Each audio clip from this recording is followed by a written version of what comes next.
Le peuple iranien est assez grand, assez mûr pour pouvoir maîtriser son propre destin et entraîner le changement qu'il veut.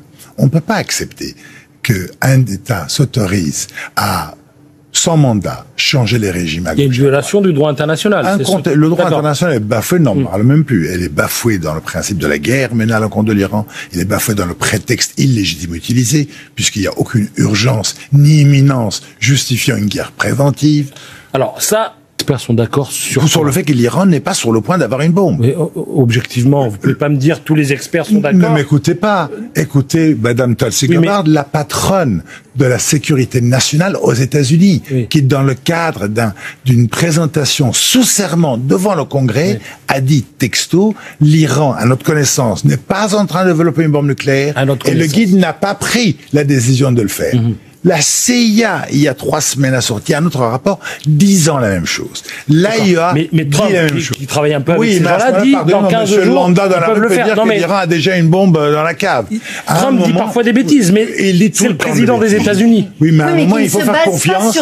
Il faut faire confiance aux experts. Il ne faut pas inventer les choses. D'accord, mais c'est des experts avec qui il travaille. Dont moi-même.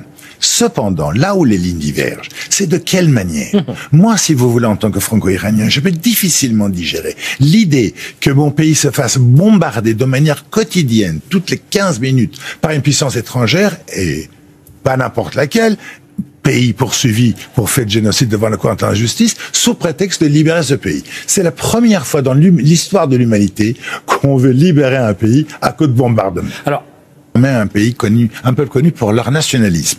Et je vois difficilement, si vous voulez, comment les Iraniens vont courir au devant des troupes de Sahel, de l'armée israélienne, pour mettre des roses à l'intérieur de leur fusil en disant bienvenue, merci de nous avoir libérés, en nous tuant en masse.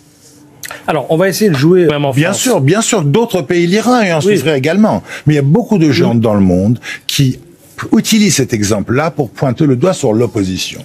Pardonnez-moi, l'exemple de 65 000 morts de Gaza, qui me déchire le cœur tous les jours, où tous les jours des dizaines de Gazaouis sont morts. Les 72 dernières heures, il y a eu 150, 200 Gazaouis qui ont été lâchement assassinés par balles, reconnus et contestés. Israël les accuse de terroristes. Est-ce qu'un enfant de 2 ans est un terroriste? On est toujours bien qu'on en parle, mais c'est un autre débat. Je pense que c'est pas le problème de l'Iran. La Russie ne fait pas de terrorisme en envahissant l'Ukraine. Est-ce que vous ne croyez pas que le monde aurait été déchiré si Poutine avait dit « Je sais où il habite Zelensky, je vais le tuer ». Attendez. Pourquoi on se met pas ce que vous dites, Netanyahu dit la même chose. Ce que vous dites s'entend. Une fois qu'on a dit ça, la question va être, comme votre analyse politique l'a rappelé, la question va être comment faire. Alors, moi, je dis tout simplement qu'il n'appartient pas à un État lui-même poursuivi pour crimes de guerre et pour fait de génocide de s'autoriser. Là, vous nous dites comment ne pas faire. Le droit d'y aller. Vous nous dites comment ne pas faire, là. Moi, je vous demande comment faire. Le faire, c'est d'encourager cette population à travers les messages, à travers les soutiens que vous apportez, à travers les forums que vous leur donnez, à travers le soutien que vous pouvez leur apporter, de leur dire que le monde est avec eux. Prenez votre destin. Ça peut suffire, ça? Le monde est avec vous, mais débrouillez-vous? Mais cher ami, à ce moment-là, c'est la fin du droit international, c'est la fin de l'ordre international, c'est la fin de tout.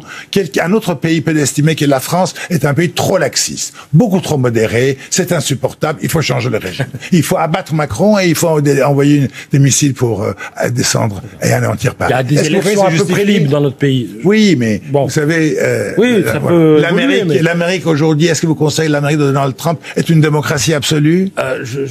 Voilà. Ça reste votre silence répond à ma question. C'est une démocratie, oui. J'affirme que c'est une démocratie et que si tous les pays fonctionnaient comme les États-Unis, en termes démocratiques, pour les élections, ce serait pas mal. Beaucoup d'Américains aujourd'hui considèrent qu'appeler l'armée pour calmer, si j'ose dire, des émeutes en Californie ou vouloir expulser le judiciaire, un magistrat américain n'est pas des actes démocratiques. La démocratie, vous en convenez, c'est d'abord avant tout le respect des minorités et la dignité humaine. Pour revenir au cas iranien, en tant qu'avocat, en tant qu'enseignant à l'université, c'est que je sais que une guerre d'agression au mépris du droit international, sous de faux prétextes, aboutissant à des milliers d'Iraniens assassinés sous les bombes, privés des droits les plus élémentaires, alimentation, électricité, eau, soins médicaux, n'est pas la solution. Et moi, en tant qu'Iranien, malgré toute la haine que je peux avoir du pouvoir islamique, je n'accepte pas ça.